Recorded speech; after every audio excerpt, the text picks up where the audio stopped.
Before I actually start, this week, my good friend Mr. Kenny and I had a little chat online. Sent him a lot of questions about what's going on with COVID, and out of 2,800 comments at 2 a.m. in the morning, he decided to answer the one where I criticised his interaction with the politicians in his party. That was the most important thing that Mr. Kenny needed to respond to at 2 o'clock in the morning. So, Mr. Kenny, now as I've got your attention, how about answering some real questions? No kidding. And all the politicians who are cowering under the table, how about actually standing up and answering to the people who elected you? Jason Kenny did not elect you. The people did. It is time you stopped cowering under the tables and actually listen to the people and ask questions. I know you tried to ask those questions at the beginning and Kenny shut you down using the statement, "We can't talk about that and go against Dina Henshaw. It would be political suicide." Well, guess what's more important than political suicide? The people's lives that are being lost every single day. So, let's move on from Jason Kenny, as I think we've all had enough of him. Hello, freedom fighters. Welcome to another Angry Albertan podcast. We got a special guest tonight, David Dickson, former policeman.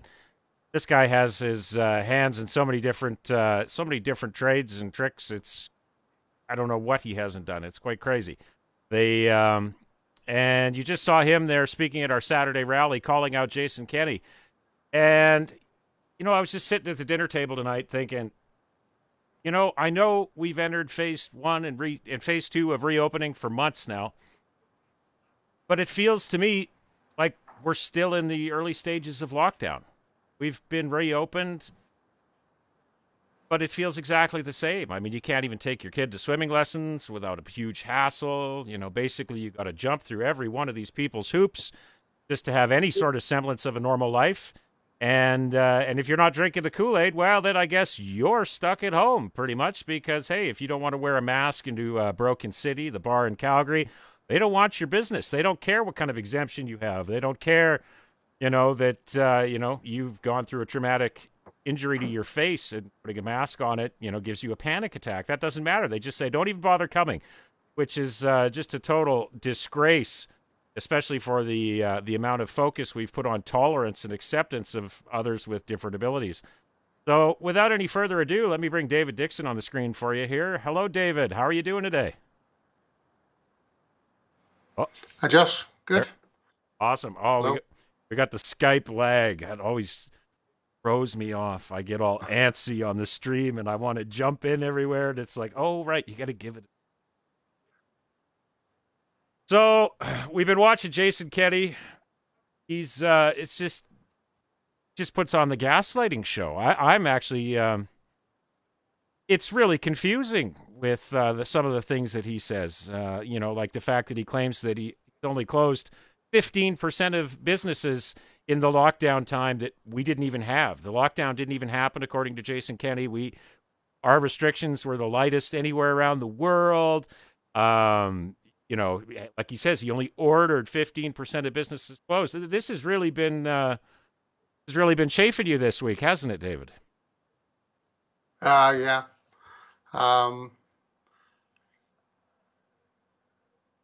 It's a little bit hard to reconcile what comes out of his mouth with the real world. Over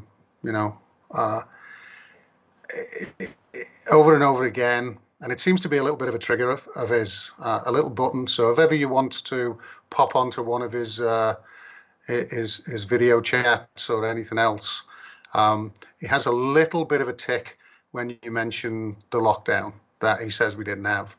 Now,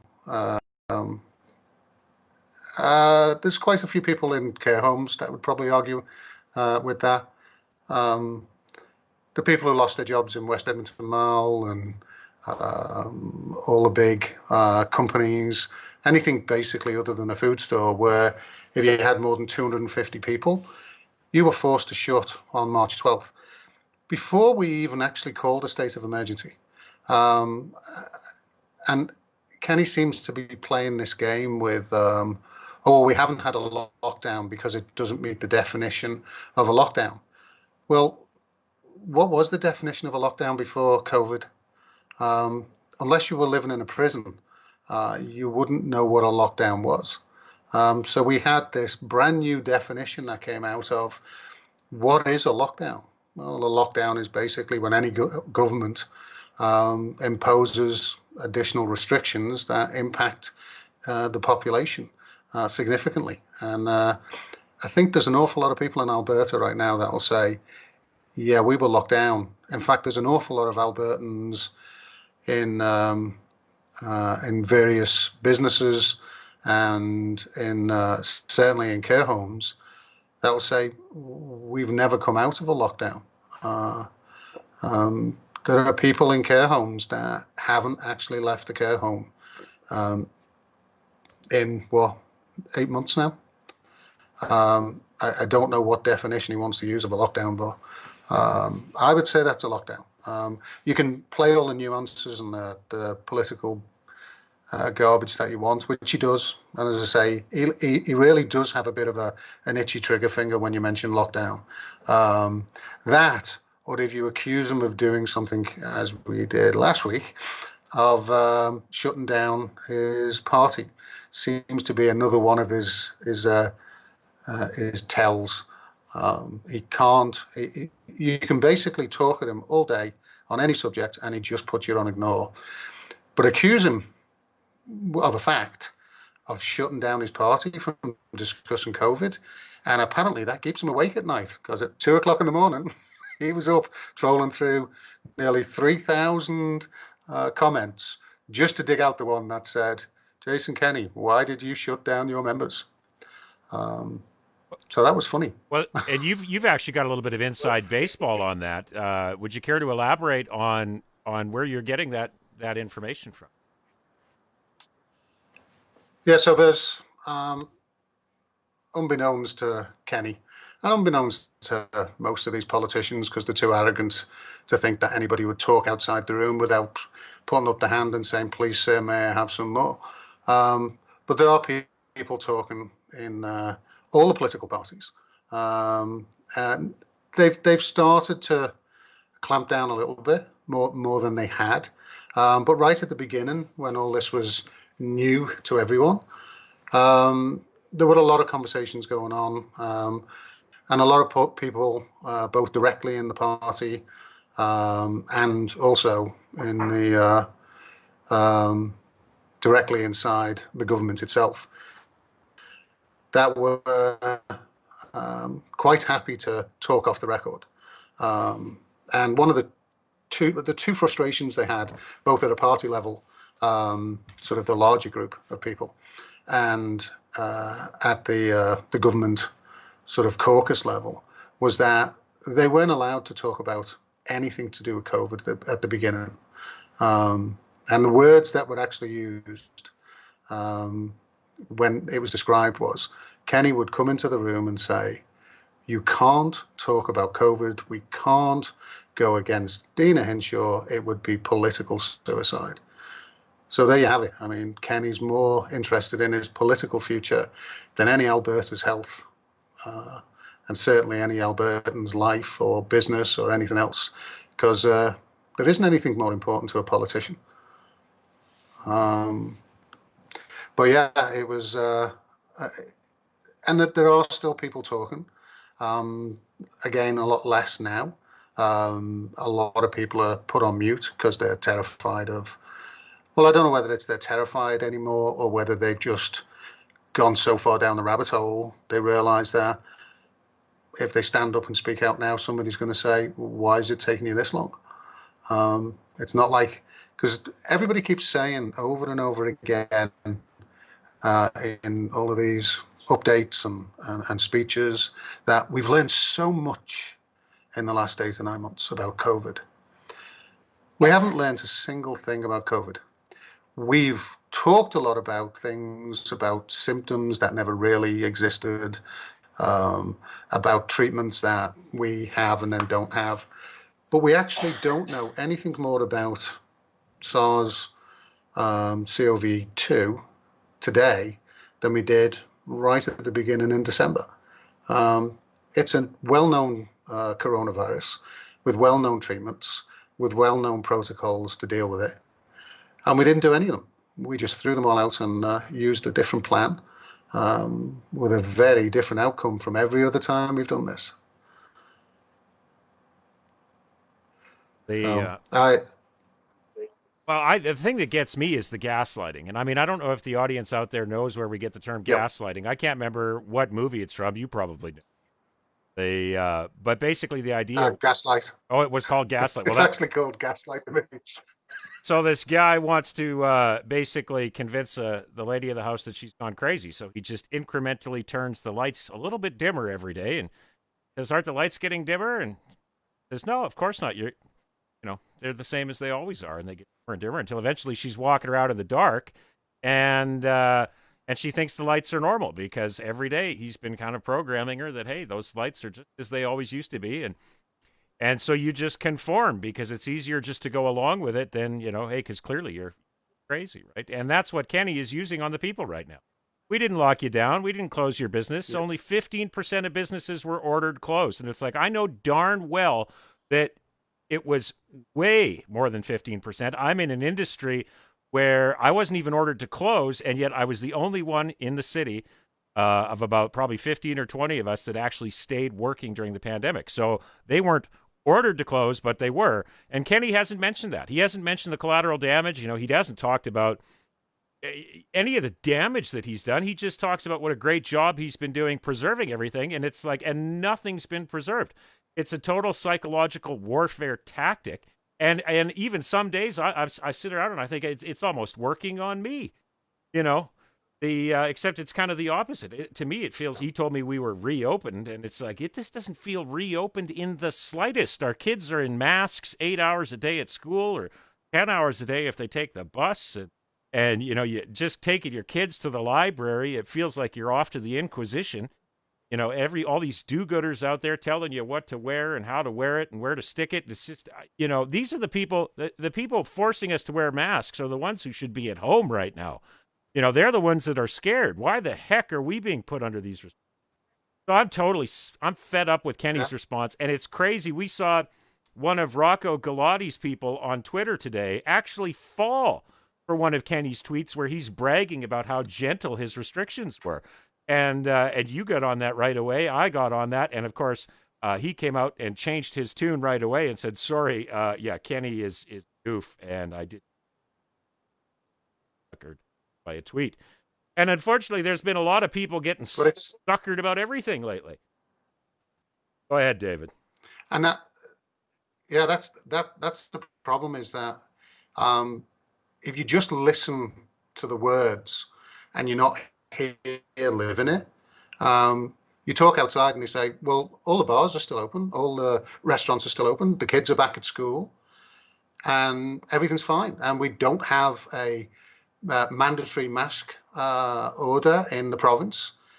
But then you actually dig down into that and it's like, well, other than the children, I mean, they've got mandatory mask orders when they go to school, or if they're in the city and they're over the age of 2, or if they go into a restaurant, or if they, and it just goes on and on. And yeah, I mean, the bars are open and the restaurants are open, but, at the beginning, we had you can only have 25% occupancy and then 50% occupancy. And then they went, okay, no, we're going to take out all the restrictions for a bar. And restaurants. You can have as many people as you can get in there, as long as they're all socially distanced. Well, do you know how many people, like if you were at a rock concert, for every one person, the 6x6x6 barrier that you have to put in between every person, you get nearly 70 people in that same space at a rock concert. Now, I'm not suggesting that we all clog together in that sort of quantity, but the impact is, when you say to a business that's set itself up to be able to take a certain amount of people and then say, now they've all got to be separated. Oh, and by the way, we're going to remove the occupation, the amount of people you can have inside. We're going to get rid of that, but you can only have 6 people on a table.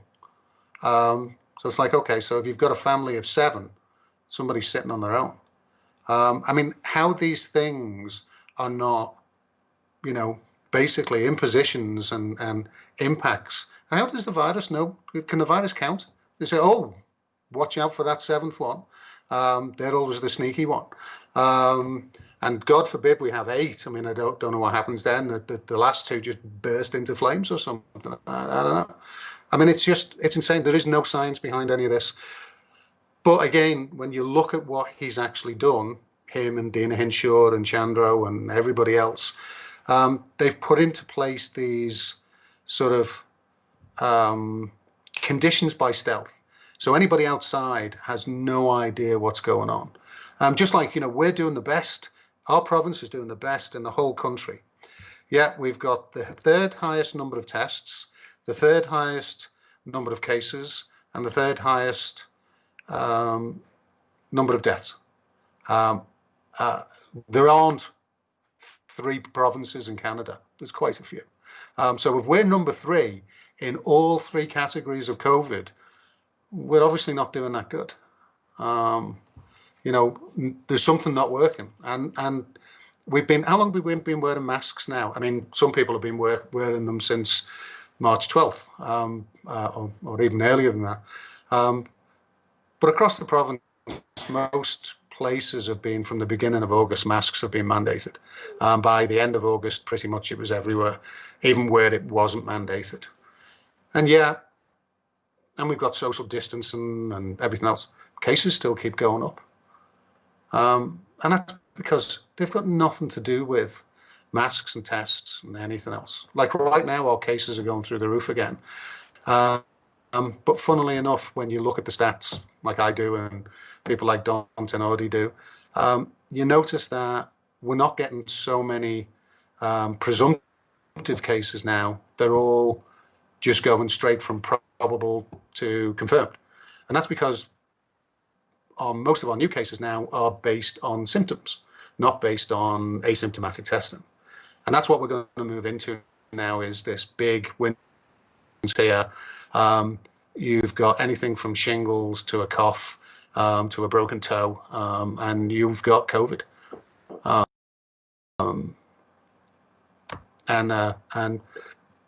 We still have, I mean, it's a bit like we have this, we're not going to make vaccines mandatory. Again, smoke and mirrors, it's all this, we'll say one thing, but we'll do something else. If you look in the Provincial Health Act going back to 2002, vaccines mandatory, because if you don't get vaccinated, you can be treated like you have COVID. What do we do with people who have confirmed COVID?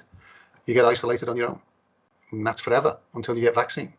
It's not mandatory though. You can choose to starve to death in your home alone, wearing your mask or not, or you can have a vaccine. Well, it's your choice though. Nobody's going to make you. We're quite happy for you to sit at home for the rest of your life. Good thing is, it won't be very long if we do that. And yeah, Kenny's pushed a few buttons. Certainly for me, he has pushed a few buttons this week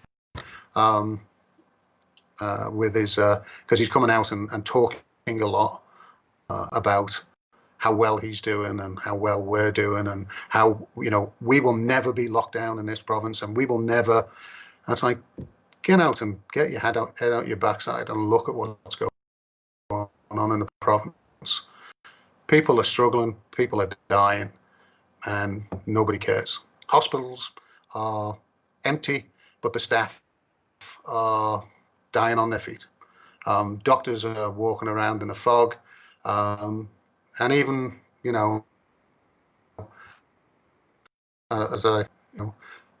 talk about the sheep. We used to have a lot of frightened sheep. Now we're moving into the rabid sheep period, where people actually, when you convince somebody that you go from, oh, you need to wear the mask to actually save yourself and keep yourself from getting sick, and you suddenly say, oh, anybody who's not wearing a mask, they're evil and they're going to kill everyone and they're going to kill you, but you're wearing a mask for their benefit, then it changes the way people think. It's, back to the Milgram experiment, which people should have a look up. Get the popcorn, have a coffee, maybe a stiff drink. But we're going to see a lot of changes coming up here, and they're going to come fast. Where are we up to on COVID with deaths? 287. That's climbed a lot in the last few weeks, as predicted. There may be a second wave of COVID. There may not. SARS had 2 seasons. MERS never went away. It's still here. OC43, one of the primary 30% of common colds, that's been around forever. Never getting rid of that. But we've never shut down the world for it. It's crazy. And we've never done this, this gaslighting. It's crazy. I'm just amazed that Kenny has been able to accomplish so much with so few restrictions. I got a weird echo coming through all of a sudden. That's, like I see comments from Vancouver, and people say, I came out from Vancouver, I went to Calgary, and I can't believe it. You guys have more mask compliance here than they do in Vancouver, a city several times the size of Edmonton or Calgary, and everybody's masked up voluntarily. Hinshaw, Kenny keeps bragging, the province has nothing to do with mandatory masks. Except for all those school children you forced to be in masks. You can sit down at a restaurant without the mask, but kids can't sit at a desk 6 feet away from all the other kids, and they still have to wear a mask every day. And then Hinshaw, for these voluntary guidelines for Thanksgiving, basically said, all workplaces in Edmonton should be masked. Well, that's a provincial guideline now. Yeah, it's voluntary, but the social pressure that they've put on the people, it might as well be mandatory, because you got all these other people out there that are going to look down their noses at you, and customers will freak out at you. Your boss will freak out at you. So, we don't need to go into another lockdown. They'll just, make the suggestion, hey, maybe you shouldn't leave the house at all for the next 6 weeks or so. And I bet you 3/4 of the people would be like, I'm going to do my part. I'm not going to put anybody at risk, and I'm just going to stay home like Mr. Kenny told me to, and Dr. Hinshaw. It's insane, the compliance they're getting. I just can't believe it. We are nothing that's happening really in Alberta right now is happening from anything other than consent. There isn't, as you know, the exemptions are so wide, so broad. There isn't a single person who should be wearing a mask if they don't want to wear a mask. If you want to wear a mask, there's a many reasons why you should educate yourself and, look up the speeches and the documentation from Chris Schaefer and Dennis Rancourt, Rocco Glatty's mask expert, and see just why you shouldn't be wearing a mask. But, if you want to do it to makes you feel better, fine. But bear in mind, you're going to get used to this, and there'll come a point where you forget you're even wearing it. You have to ask yourself the question, why are you doing it? If there is no mandate, why are you doing it? But it's because we've been conditioned slowly over time, gaslighted time. They've turned that light on. And it is to the point where people have had so much information thrown at them, and it changes every 5 minutes, that they actually don't know. And tonight, I went over to the local store. Devon has no mandatory masks at all. Nobody's questioning you. Nobody's telling you to do it. And I walked into the grocery store, and there's a little old lady, obviously struggling, wearing a mask, trying to work out where something is. She asked me where the deli aisle was. So I sort of took her over to where it was, and I said, you really shouldn't be wearing that mask. I said, because we don't have mandatory masks here in Devon. And she said, I didn't know. I'm from out of town. I'm not from Devon. So the automatic assumption is not, it's just to assume that, let's be on the safe side, I should wear a mask. But why is that your default? Why is the default assumption um, you you need a 5-point safety harness when you're driving a vehicle? I don't assume that I should be looking for a 5-point safety harness every time I get in a vehicle. Um, I, you know, the exemptions are there, but nobody's even bothering anymore to look at them. And that's why, it was almost a joke for the people who have done their research and are looking. When Dean Henshaw says, yeah, we're going to put these voluntary steps in place. And as you said, you knew very well that 90% of the province was going to go, oh, well, that's mandatory. We've got to do that because Dean has said so. Nobody goes, well, hang on a minute, let me just check and see, does that make sense? But nobody checks anything anymore. Like, critical thinking has disappeared. Or maybe it was never there. Maybe the one thing that COVID has done is highlighted just how much people are on autopilot all their life, and how few people are actually paying attention. Because it's, sadly, I do know how they've gaslighted people, but there has to be that underlying predisposition to just want to go along. And the amount of people you'll say, I've heard people say, well, I'm smart. I know that I might be asymptomatic, and that's why I wear a mask. It's like, but what you're saying is you think you might be sick, and you might have what you think is the most deadly virus on the planet that will kill everybody around you. Then shouldn't you stay at home? Because you don't wear the mask all the time. You go and you sit and you have supper, or you wander around people in a car park, and you put the mask on when you go into a store, and then you take it off when you come out because you might be sick. Well, if you might be sick, you shouldn't be going out.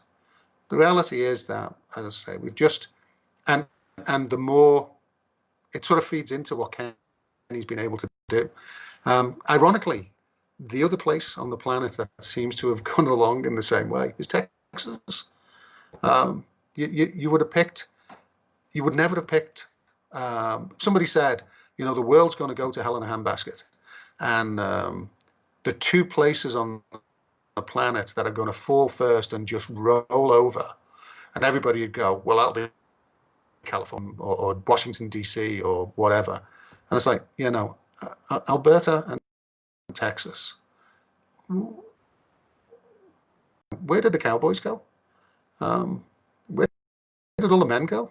Where did I mean, to be honest with you, right now, the majority of people who are standing up for their rights and pushing back and standing up for people are the women in the province. There's, I would say probably 5-1 at least. If it wasn't for the women in the province, we would all be sitting in cubicles now, doing as we're told and being fed Soylent Green. Yeah, my page is it's over 60% women, with an average age of 55 to 65, which is quite interesting. So speaking of the lack of critical thinking, yeah, well, thank goodness for grandma. We'd be up the creek for sure if we aren't already. Speaking of this lack of critical thinking, we've been seeing so many crazy stories crossing the interwebs the last few days. Whether it's 1.5 billion Chinese troops massed in Prince Rupert Land, or UN police invading Quebec, and people are putting so much time and energy into this stuff, and I kind of think some of it put out there just to kind of throw us off track, make us look crazy. I mean, what's your reaction to some of these stories? I mean, there's a lot of crazy stuff happening, and there's a lot of crazy conspiracy rabbit holes to go down.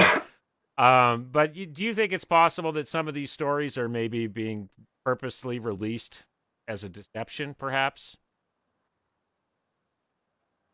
So that is usual for the government and the security services and even large organizations to do that, to basically send out red herrings, false flags, stuff to distract people. One of the things that's happened there are a few groups of people, the Great Barrington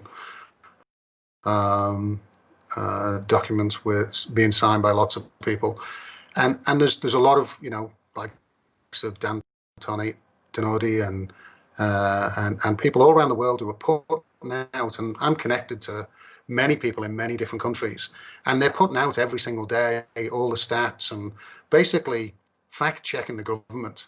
And the problem with that is that when you get that sort of focus, it's so obvious what's going on. So the government's got one of two things that they can do.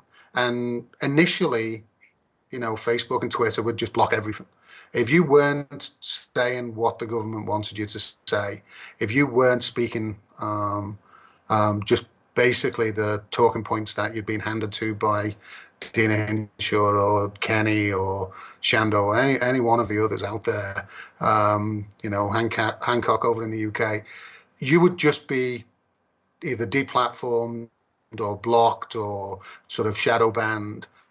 But that seems to have got, it was almost like a badge of honor. If you could get shadow banned or you'd get a fact check on Facebook, more people were interested with it. So the next thing they do, and it's sort of happened all along, but I'm now seeing it a lot more, is the best way to hide a fact is to wrap it in a conspiracy theory.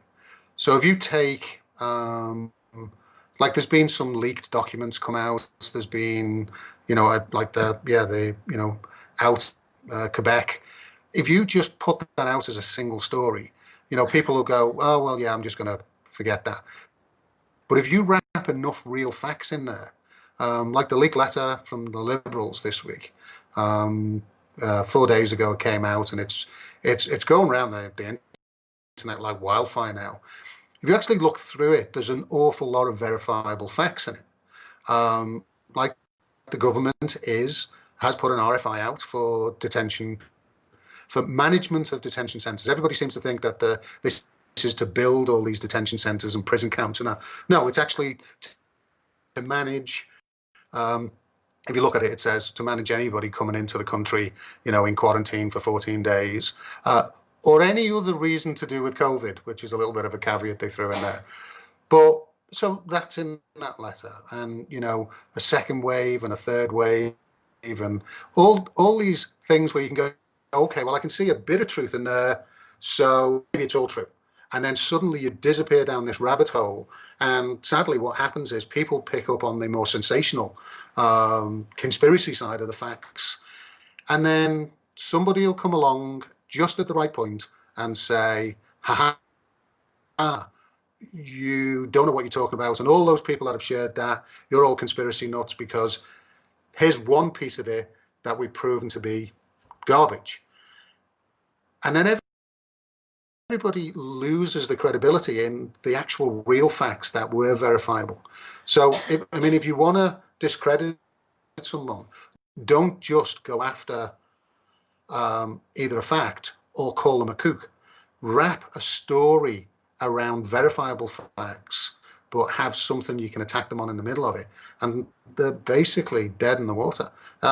It's what they do in politics all the time. Is you never go after, like Kavanaugh, the Supreme Court justice stuff. They didn't make accusations of him that they could prove, but there were some facts in those accusations they could prove.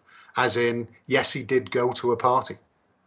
What happened there, nobody knows. And what the reality was of God knows how many years ago that went in there, because all everybody thought about was the smear part of the story. And as long as you can wrap that in a few facts, then you create a credible narrative that you can then tear down whenever you're ready to do it. The thing that people need to start doing right now is, it's not even about critical thinking. As a police officer, I investigated many cases. And even since then, I do a lot of work in civil litigation, and also in project management. And one of the things is, you can make something fail really easy by what's called over-resourcing.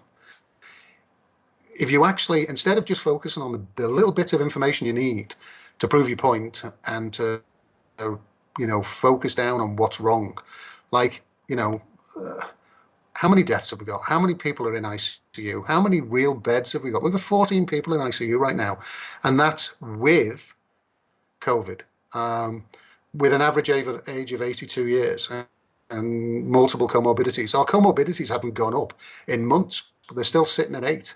And those those 8 without comorbidities are without any known comorbidities. They could have had pre-diabetes, undiagnosed. 50% of the population has that. But once we start running down all these rabbit holes, we lose focus of what is the purpose here? Like some of these rallies that are going on right now, that they're almost like these distractions with the stories. People can talk about all these other things, the political stuff, I want to be a sovereign citizen, I want common law, I want, everybody to adopt a cat, I want everybody. There's so many different political things that people can have a go at, just like all these stories. But a lot of them are just distractions right now. We don't have time. If you're actually heading towards a pile-up and a car crash, you focus on braking and maybe avoiding.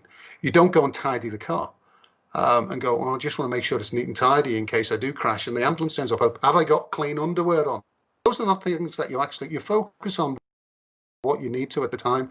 And right now, we in the world, the province, the city, wherever you are, there should be one focus on your mind right now. And that's ending this insanity and getting us back to some level of normality. I don't think, sadly, we'll ever get back to the normal we used to know, because so many people are too far gone. But there's no point in running off. If you over-resource your mind on trying to chase down 5,000 different stories, or if you have 50 different rallies you're going to, all with a completely different focus, you know what? Get them when this is over. Get to those things when you're back to normal. Because guess what? They've been talking about sovereign citizens and common law and all sorts of other things for over 100 years. And it still hasn't happened. If you think it's going to happen during COVID, the biggest existential crisis on the planet, it's not going to happen now. But what you can do is you can make changes. You can focus in on what you need to do, how you can actually make a change. Like educate yourself by listening to people like Chris and Masks, by checking, joining the school parent boards, so you know what's going on. Going in schools, talk to people every day. If you see somebody, whether they've got a mask on or without a mask, smile at them. Maybe strike up a conversation like you used to do. There was a world before COVID. There'll hopefully be another world after COVID, but we should still have a world now. And back to like Alberta, we are letting everything happen by consent. We don't have to do this. Yeah, there are some restrictions where employers are put restrictions in on employees and they're forcing them to do things, and you've got all the peer pressure. But the more you actually talk, you'll be surprised at how many people actually do want to talk. They're not as frightened as you think they might be. There's a lot more people out there that think like you do, and it's why Josh and on our Saturday speeches, we're all inclusive. We don't connect. I certainly don't connect, and I know Josh doesn't connect with some of these other groups, which I can't. I mean, I'm not going to get into the things they're doing, but we've never stopped them speaking. We've never stopped somebody. If somebody's come and stood in the back with a mask or wanted to come over and talk to us with a mask, we don't point at them and laugh at them. everybody's welcome, because the divide and conquer mentality is what the government's trying to do. And that's how they've achieved what they have, because nobody's talking anymore. Nobody's communicating. Everybody thinks they're on their own. We're all in this together, but everybody's on their own. Well, guess what? We are all in this together. We need to start treating each other like we're all in this together and talking again.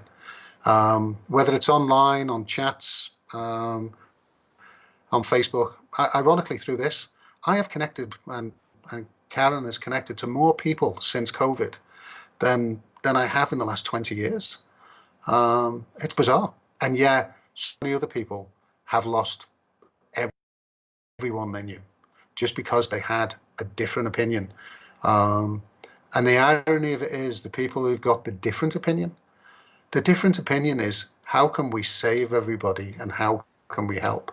They're not a different opinion of, oh, let's set up concentration camps and let's get rid of one group of people or exclude another group of people. You find that the people that are really talking, that find the people that are different, they've been called anti-maskers, good deniers, super spreaders. If you actually look at what every single one of them are doing, they're just asking, they're just using common sense. They're just doing some critical thinking and saying, well, I'm looking at these numbers, or I'm looking at that order you've put out, and it doesn't make any sense. As I said on Saturday, this idea of, if a child is symptomatic, then nobody has to isolate around them. But if they're not symptomatic, but they know somebody who has tested positive and everybody's asymptomatic, then everybody has to isolate. And it's like, okay, you're going to have to draw me a diagram, Dina, because I can't, just like it's not safe to have 6 people.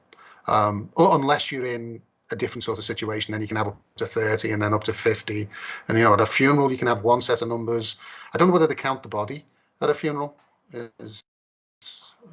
Maybe somebody could look that up. Maybe that's the next question for Dina. Hey, Dina, does the body count? And because maybe if we sort of pre-cremate them, we can get an extra person in there. It's insane. The world has gone crackers. And it did it in a heartbeat. Everybody thinks, oh, well, it's took 6 months, 9 months to get here. We were where we are now primarily within the first couple of months. And just like COVID, we haven't learned anything new. If you go back, I wrote a bunch of research, and there's a bunch of other people that wrote stuff back in March. Even Josh, go back to his podcasts from, April and listen to him talk and just forget the timeline. And you'd swear today. If you watch what's going on, we are in wash and repeat mode now. Everything's starting again, and we have learned nothing. We're doing exactly the same as we did before, and we're just going along with it. It's just that this time we're more preconditioned to accept it easier. Nobody's asking any questions. We've all got used to, government handouts, and thank God that the taxpayers buying all the Alberta bonds. Otherwise, we'd have no money in the province. Something that Kenny doesn't obviously want to talk to anybody, and Treasury don't want to talk to people, but they are talking to politicians. The politicians have actually gone in and asked, where's all the money coming from for all this infrastructure work? And Treasury have admitted to them that, well, it's, most of our money comes from bonds that we used to sell to pension funds and foreign investors. But pretty much all the Alberta bonds right now are being bought by the federal government, and they're buying it with the money that they're printing. It's not real money. It's fiat money, not Fiat the car company. It's pretend money. It's monopoly money. Eventually, somebody's going to have to say, where are all the assets to back that? This is where I have a little bit of sympathy for the sovereign people, because in a simple sense, when the government takes on debt and they are mortgaging their people, I mean, they're selling you and your children into slavery. And you don't need to be a sovereign citizen or a free man on the land to understand that. You are the collateral for that debt. And then it's the banks. When you say that the federal government is printing that money, well, yeah, but they're doing it through the central bank, who is charging the federal government interest on it. And the more we print, the lower that credit rating is going to become, and the more expensive it's going to become to maintain that loan. And so our grandchildren and our grandchildren are going to be paying this debt probably for eternity. And there's no end in sight to the spending. It's only going to get worse. Well, that's the strange thing is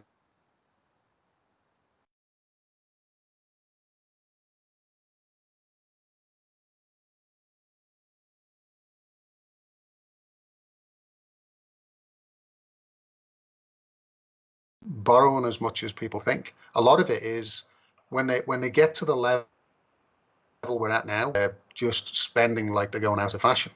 No, nobody's lending them. They literally are printing more money. So, and the more money you put into circulation, the less the currency is worth. Typically, when that happens, like happened after the war in Germany, happened in Venezuela, you start printing all that money. You devalue the currency to the point where I remember the story when I was a kid in school where they talked about the lady who went to wash all her clothes at the local laundromat, and she took the washing basket, the plastic washing basket, full of clothes, and then when she got to the laundry, she had to then she put all her clothes in, and then she had to go get the money to actually pay for the washing of her clothes. So she goes back and she fills the washing basket full of money just to do one wash, literally top to washing basket full of money. And then she comes back and she leaves the washing basket outside while she goes in to grab her washing. And then she comes out and lo, somebody stolen the washing basket and left the money on the floor because it was worthless. And the only reason we're not at that point right now in countries in the world is because every single country that is doing commerce with each other is doing the exact same thing.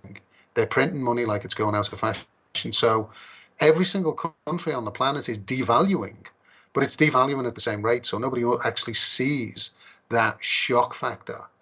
Well, at some point here, we're actually going to see that shock factor. And somebody's going to say, like, just to buy provincial bonds in the first round, Trudeau set aside $60 billion of Canadian taxpayers' money. There isn't that money from the Canadian taxpayer. That money doesn't exist. But he's pushed it back into the provinces, and then we use that money for anybody. If you go out for a drive tomorrow, I'll guarantee you, no matter where you go in Alberta, even if you go to the Rocky Mountains, you will find potholes, not because the roads are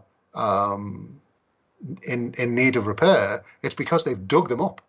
I have never seen in my 25 years in Alberta, I have seen so many infrastructure projects, from all the 5G towers that they threw up and all the huge infrastructure projects that was while we were all locked down when we weren't locked down, to now every single road is just tore up. There are projects going on like that, and these are not projects that you can say, oh well, they were planned last year. The province was struggling money-wise last year. We were cutting back everywhere. In fact, the announcement this week, 11,000 jobs being cut from Alberta Health in the middle of a pandemic when we're heading into a second wave and cases are going through the roof. So we're going to need every single medical staff we can in AHS. And we're getting rid of 11,000 people. These are the questions. These are the conspiracy theories people should be looking at. Not, oh, did you see that letter that was leaked that's got nobody's name on it and that looks like it was just concocted? Or have you seen the blurry image of some UN soldier in Montreal that is literally, has as much evidence and In fact, the Loch Ness Monster's got more evidence going for it than some of these theories that are going around. And yet we chase down that rabbit hole because it's like, oh, that's sensational. This might be the finally might be the smoking gun that brings them down. No, because the reality is, if the UN soldier into Montreal, then that's not a smoking gun. That's game over. And if they have done that, we live in a world where everybody carries a high definition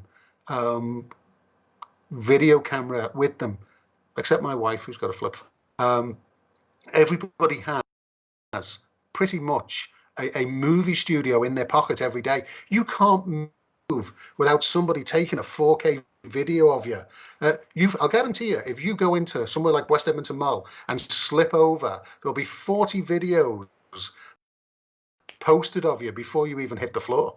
And yet, UN troops move around Quebec, and all we've got is a couple of blurry photographs that look like, as good a quality as the Loch Ness Monster pictures. That doesn't make any sense. Where are the pictures? Where is the evidence? Where's the motive? There's. Where's the motive? And yeah, well, so going back to some stuff that I wrote at the beginning of this, we did execute a plan at the beginning of this that the government had in its playbook, which required people to be frightened and forced back into their home because the police wouldn't have the resources to control the population,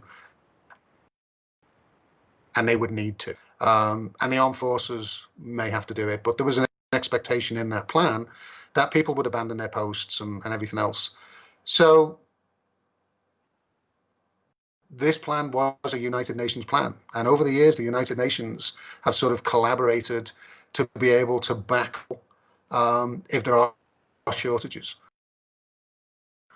to support each other. It all sounds very, happy and wonderful, but it's a bit like social media.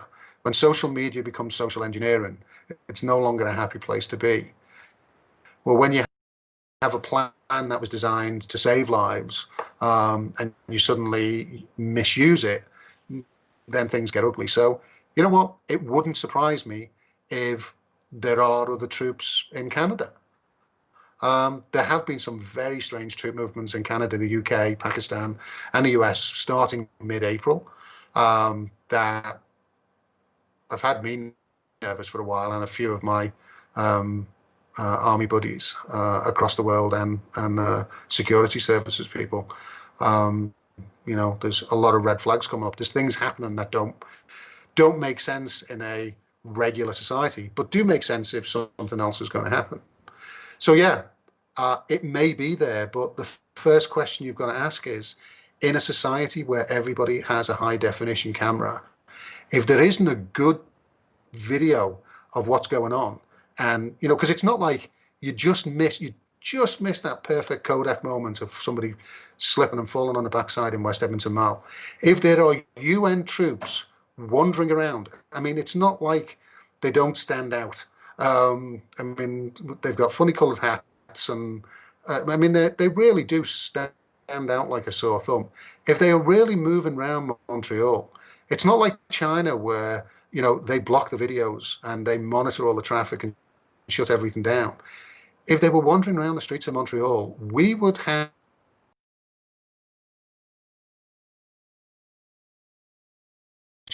so that's it's back to that. Does it pass the sniff test? Do you have evidence? I actually, from my perspective, I go a little bit further than most people would do. If I stand up in front of a judge in a court of law and say, yeah, I would be quite happy to swear on this position and that I have the evidence to back it up, do that, then it's just a rumor. And it's something to maybe go and investigate, but until there's some solid information, I'm not going to waste any time on it, because there is so much out there that you can be focused.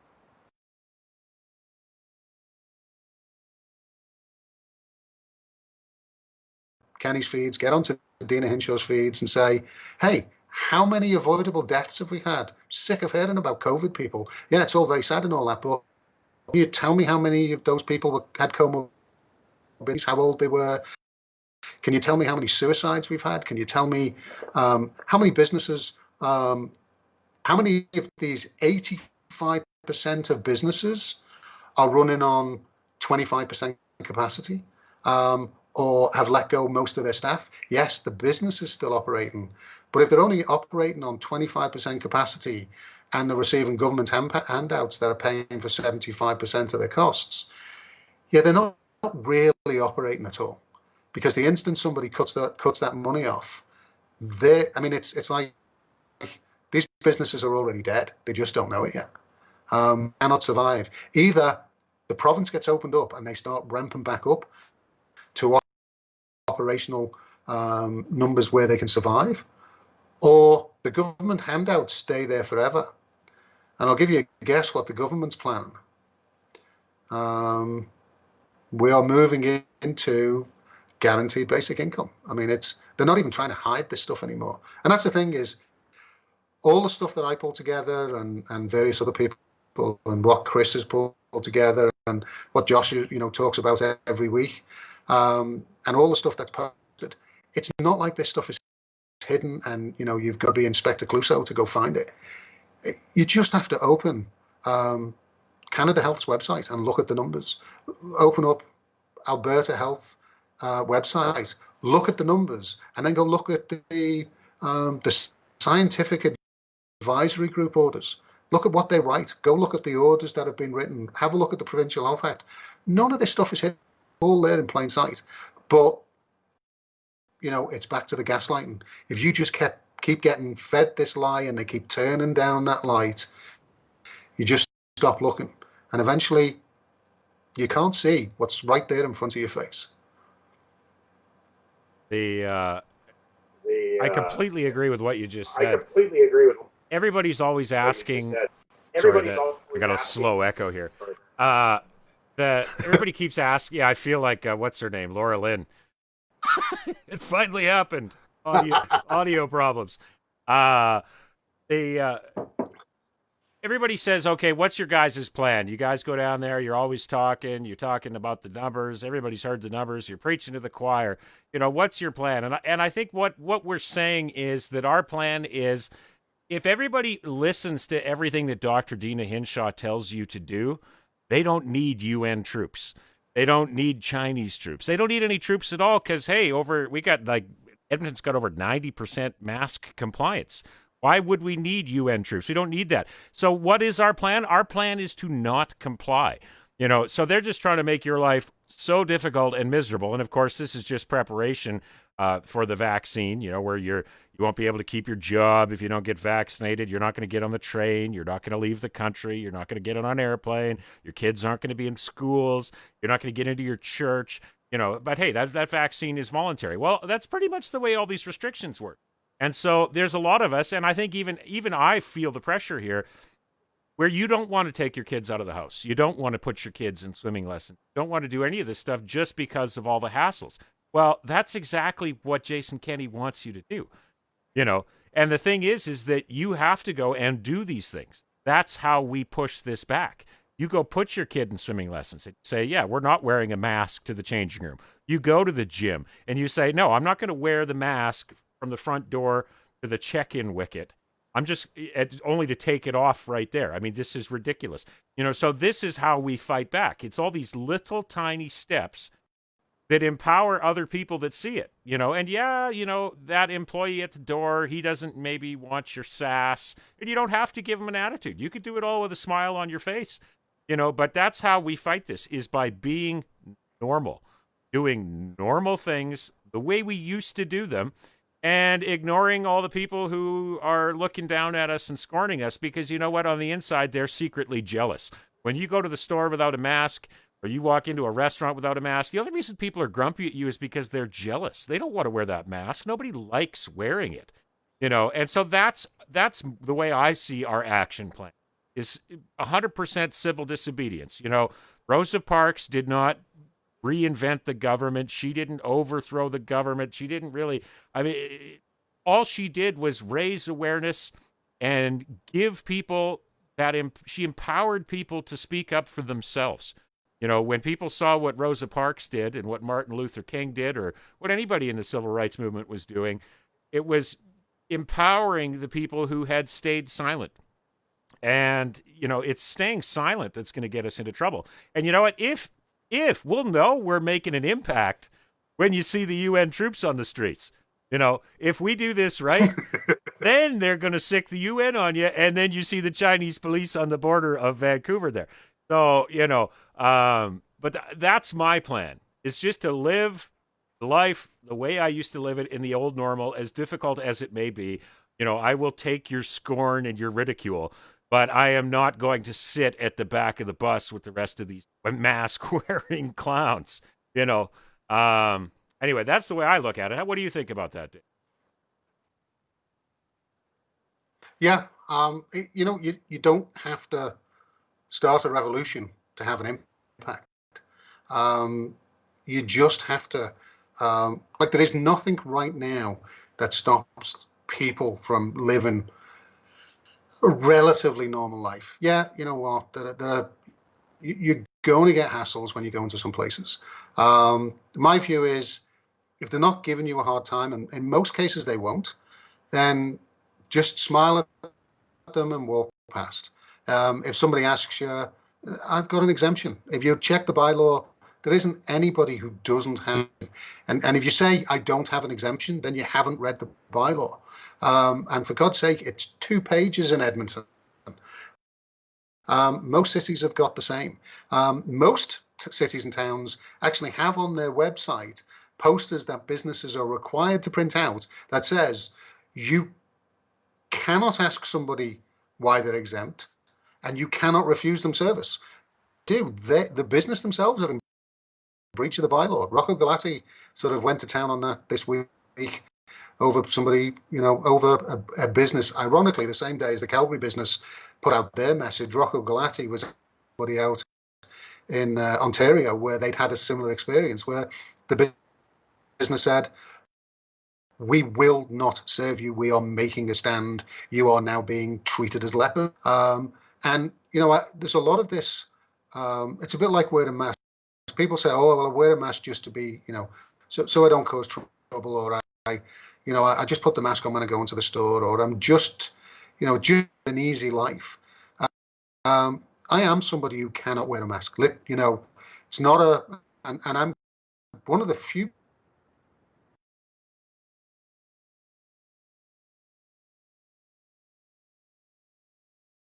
masks were even talked about. And before AHS banned people from having exemption letters. Ironically, if I went and asked her for one now, she probably wouldn't give me one because she's been told she's not allowed to by AHS. But I have an exemption letter. And the reason for that is that if I put a mask on, I won't survive. It'll be like, you know, I might make it, you know, to the table. I might not. But anyway, I'm not wearing a mask. But my question to people who say, you know, well, it's their right as a business. No, you can't come in if you don't wear a mask. Well, what about if they say it's all right as a business not to let you have access if you're in a wheelchair? It's all right as a business to not allow people with dark skin to come in because they have a vitamin D deficiency by virtue of the melanin in their skin tone, which makes them more susceptible for a poor outcome of COVID and any influenza-like illness. It's not racist. It's just you are more likely to be, you know, have a poor outcome for COVID. So nobody would do that. If somebody said, I'm sorry, but anybody who isn't milk bottle white cannot come into this store. And, oh, well, you know, we've now discovered that maybe women or men or certain ethnicities are more likely to carry this virus than others, so you're not allowed in anymore. Is that okay? Well, if none of that is okay, if you can't stop people coming in wheelchairs because, oh, well, you know, they've got comorbidities, so they're more likely, they're at higher risk, so you can't come in. Well, you're not allowed to stop anybody coming in a chair. You're not allowed to stop somebody coming in because of the color of the skin. You can wrap it up around COVID and everything else that you want. The majority of people who cannot wear a mask and don't wear a mask do so because they have a medical reason. And it's none of anybody's business why they're not doing it. And guess what? That is no different than saying you can't come in because you're in a wheelchair. So why is it that we find it perfectly acceptable to say to somebody, not allowed, you are going to be treated like a leper, you are somebody that will not be tolerated in society if you don't wear a mask, despite the fact that every single government agency has admitted that the mask wearing is a political statement, not an actual medical statement. So why is it that that's allowed, but stopping people in wheelchairs isn't? At what point where you say, okay, well, you can always take your business somewhere else. You don't have to store. Okay, well, what if first of all we have a bar in Calgary, and then the other bars go, you know what, we're going to do the same. Suddenly there are no bars in Calgary that you can go to without a mask. Well, I now cannot go to a bar. I mean, I don't drink, so not a big deal. But then what about if it's a health food store? And then what if it's the actual gas station? And then what if it's the swimming pool? And then before you know it, I can't go anywhere because of some political statement that was started with, well, you could go somewhere else. Well, eventually I run out of somewhere else. At what point? And then once I've run out to somewhere else and the other people like me who can't wear masks and the people who, have other conditions that are not visible conditions that can't wear a mask, once they finish with masks, do you think that will be the end of it? Do you think that will be the end of the segregation, of the move back to, what the US called, we've got a whole new Jim Crow era coming up now, but instead of the color of people's skin, it's now whether you're wearing a mask or not. I mean, will the next thing be that we create a caste system for masks? So if you've got a sparkly mask that's, bought from Gucci, get preferential service. But if you're wearing one of those blue paper ones, then you'll sit in the pauper section. I mean, when does it end? Everybody seems to think that, it's like, as Josh started this, gaslighting. And it's what psychologically and what the social media platforms do and what hypnotists do. It's a thing called a micro push. It's just a little bit more. It's what your kids did when they were growing up. Say, well, just 5 more minutes, or oh, can I just have one candy, or I can adjust, and they'll keep pushing until somebody says no. Well, right now society doesn't seem to be saying no, but there will come a point when society has no choice but to say no, and at that point it'll be too late because there won't be anybody left. And one or two things will happen: either society collapses under its own weight of masks, or things get really ugly and we end up in a civil. And if anybody's hoping for that, if anybody's thinking that we're not going to get there if we just do as we're told, yeah, there's an awful lot of people from the Jewish community from a few years back that will probably put you straight on how that worked out with, don't worry, it's going to get better if we just do as we're told one more time. If we just, as I say, it's just these masks now, and it's just 6 people on the table now, and then it'll be 4 people on the table, and then it'll be, oh, well, you can only have 1 kid in the house with you so don't think about having any more children. And what I'm talking about is things that are way off in the future. Here's the good news. Things are not going to last that long. 1 billion people a year get flu.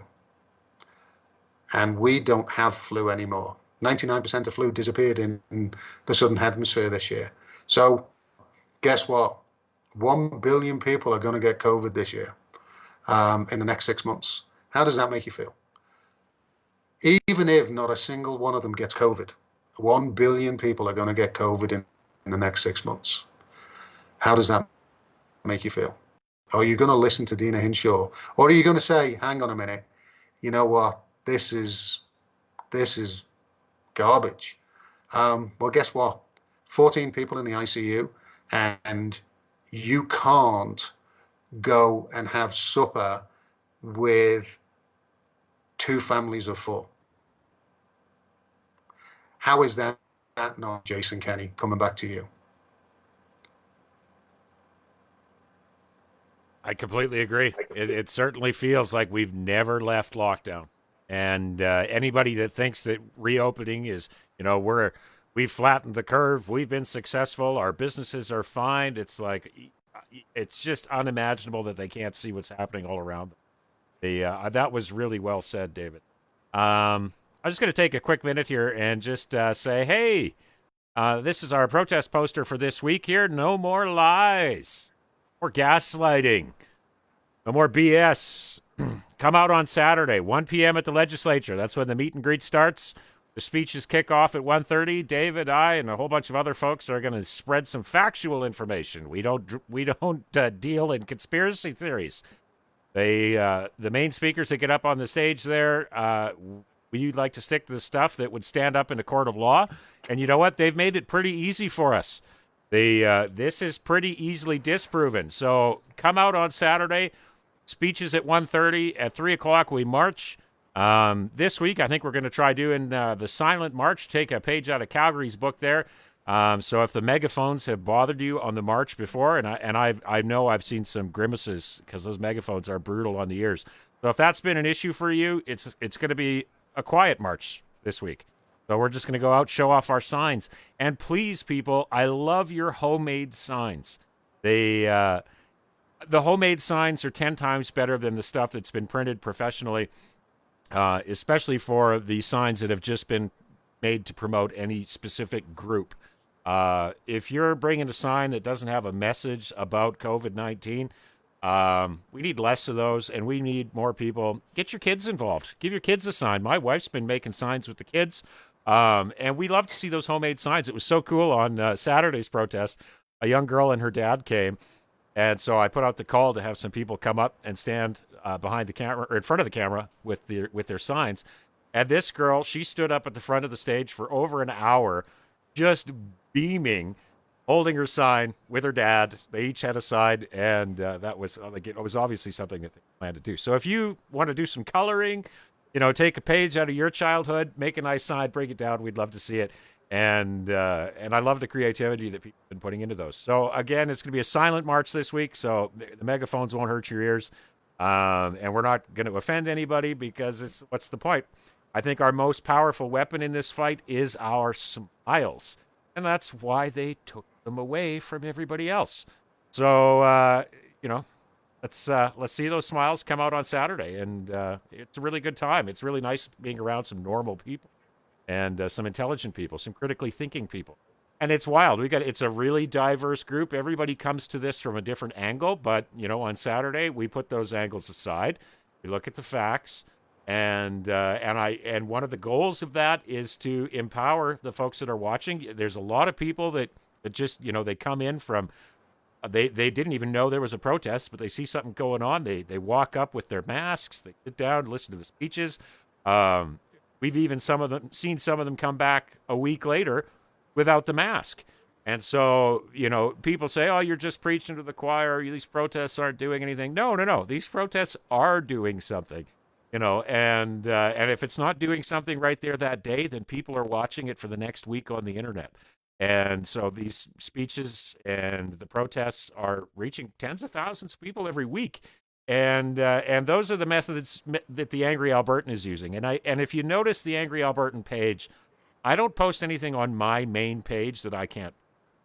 And there's a few reasons I do that. I don't want to get Facebook fact-checked because that means less people are going to find my page because Facebook's algorithm cracks down on pages that share fake information. Now, I've got the Angry Albertan group, and that's your space. That's where you can share what you want. And I've been flagged about 7 or 8 times today for fake news, and I don't really mind that. You guys got to share what you got to share, and I'm not going to stifle your speech over there. Some of it's really interesting.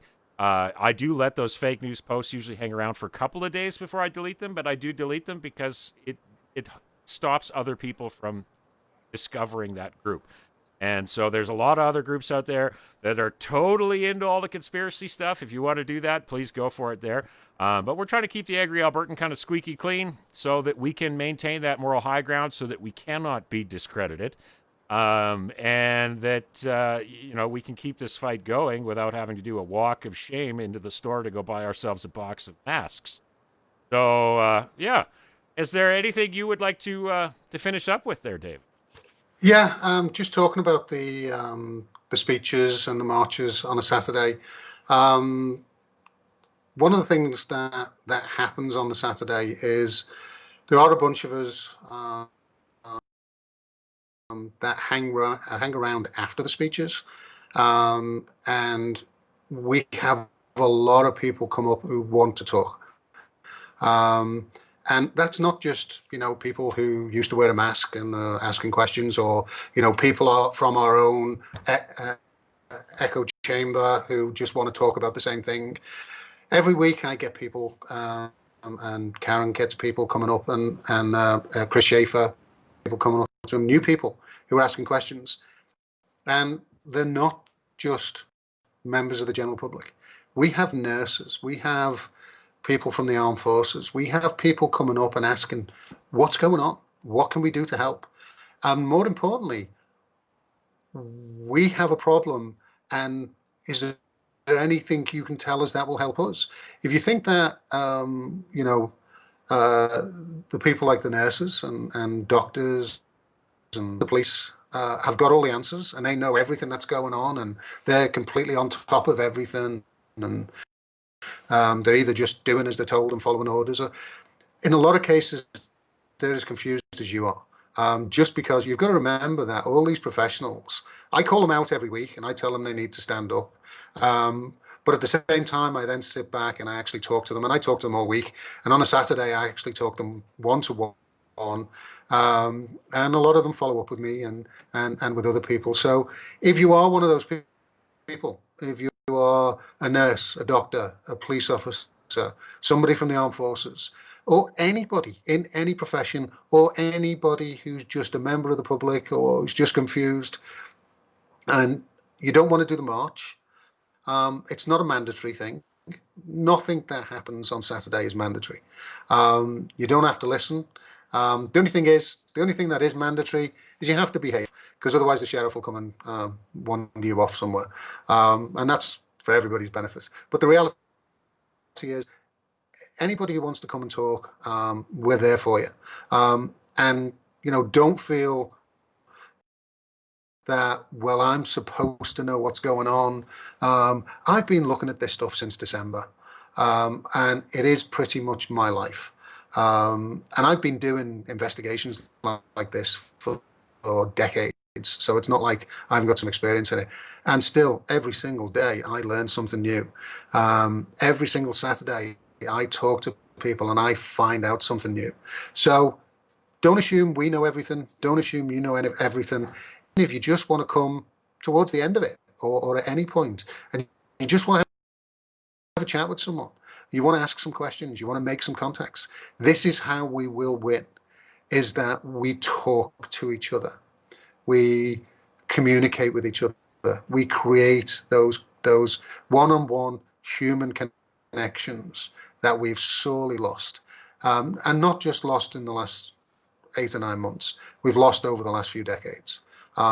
If nothing else comes out of this, maybe that is something that will come out of COVID, is that slowly and surely people will start actually talking to each other beyond just the emojis on Facebook, as I see all the hearts and likes go screaming up the screen. The irony. But no, come out, and just if you want to ask a question, he's going to look at you like you're stupid. And guess what? We might learn something too. And that's always a good day. So come on down, whether you can march. I can't march. I'm too fat. Oh, and I'm disabled as well. But Josh marches. There's lots of people that will march. But there's also lots of people that stick around if you want to just stand around and have a chat. We're there, pretty much usually till for 4:30. And if we need to stay longer, we'll stay longer. If you've got questions, if you've got maybe suggestions, if you've got things that have worked for you, then come out and tell us. We don't know everything, and we'd never even try to. So we all need to work together, be together, and just talk, say hi, smile, and if the sheriff's not looking, maybe even hug. Oh, they could have been into us for hundreds of thousands of dollars by now if they were keeping track of. They, I mean, every protest there's probably $100,000 worth of social distance signs that could. But hey, Jason Kenney doesn't want that bad publicity. He wants it to look No, like this is still a free place. You still have your freedoms. Your Charter of Rights and Freedoms is paramount to Jason Kenney. You know, unless you voluntarily forego the Charter of Rights and Freedoms, you know, by your own choice, because that's just fine by Jason Kenney. They, yeah, as David likes to say, once the march splits off there, we don't actually have a protest left. It's actually a therapy session. So those who need COVID therapy are welcome to stick around during the march, have a chat with David and Karen, and there's quite a few people that stick around.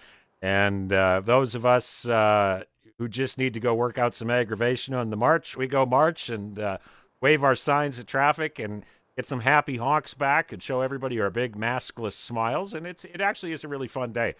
So it would be great to have more people out there. And I see it's amazing to see what's going on in Calgary there. They're getting 1,000 people out. Vancouver's been getting thousands of people out. Montreal's getting, you know, several thousand people out. Toronto.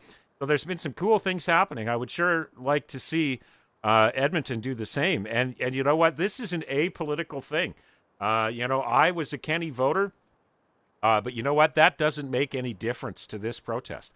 The way I look at it is, you know, if the political spectrum were represented by a circle, this movement cuts right across the diameter of that circle. It intersects both the right and the left. Anybody who values their rights and freedoms and cares about people. I mean, it's these folks that are pushing all these rules and regulations on us. You know, they're acting like they have the moral high ground, but when senior citizens have been locked in care homes for going on 8 months, and the most they've had from their family is a peek through the window, or if they've been lucky enough that their families fought for in-person visits, I mean, that's pretty cool. But most of these people have been just absolutely locked up. You know, if your kids are coming home after school and they're bouncing off the walls because they've had to conform so hard all day, and they come home and their behavior is poor, you know, those kids are under a lot of pressure in schools right now, and that's not fair on the kids, and I think it's abusive. No child should have to go through this, especially when it's as unjustified as it is. I mean, not a single child in Canada has, under the age of 19, has died from COVID. There doesn't seem to be any lingering effects. Months ago, they were telling us about Kawasaki syndrome, and that doesn't exist.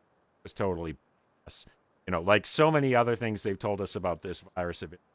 Yes, you know, and seeing Donald Trump, you know, 74 years old, he's down and out for 3 days. Said he was feeling fine the whole time anyway, but he was, you know, 3 days and he's back on tour doing his thing.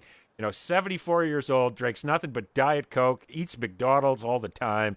He's the epitome of what would be considered unhealthy or leading an unhealthy lifestyle. And here he is 3 days later, and he's rocking it, you know. And the reality is that this happens every year in care homes. You know, I know we're really concerned about the lives of the elderly, and we are.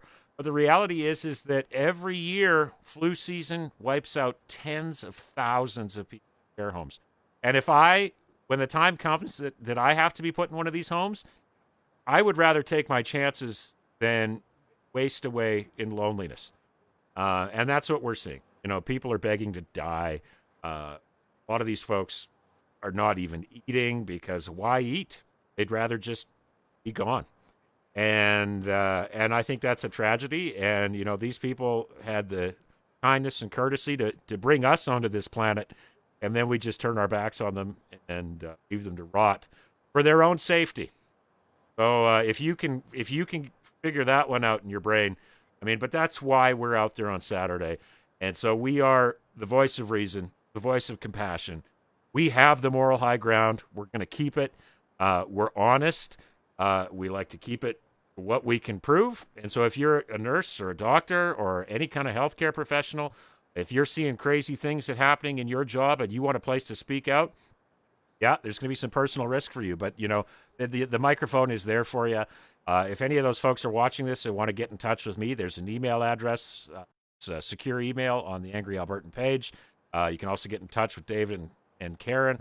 And anybody that wants to come out and speak on Saturdays is welcome. And you can say whatever you want. We're not going to tackle you. You know, it's we get what we get, and some of it gets a little wild sometimes. But the first few speeches are going to be pretty organized and orderly, and that's so. I guess unless David has something he really wants to say.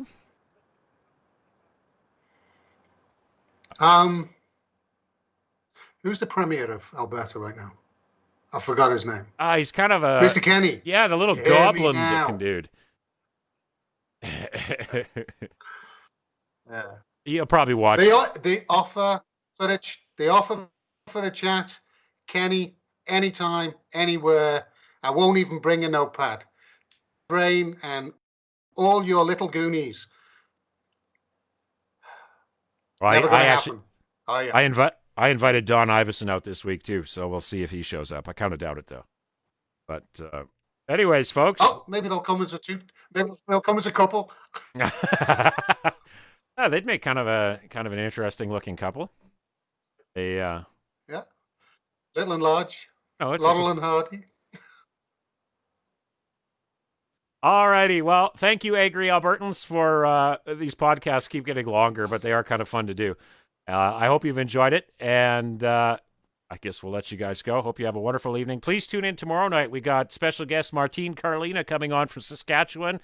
I really like her. She's she's just a real go-getter about Agenda 21 and Agenda 2030.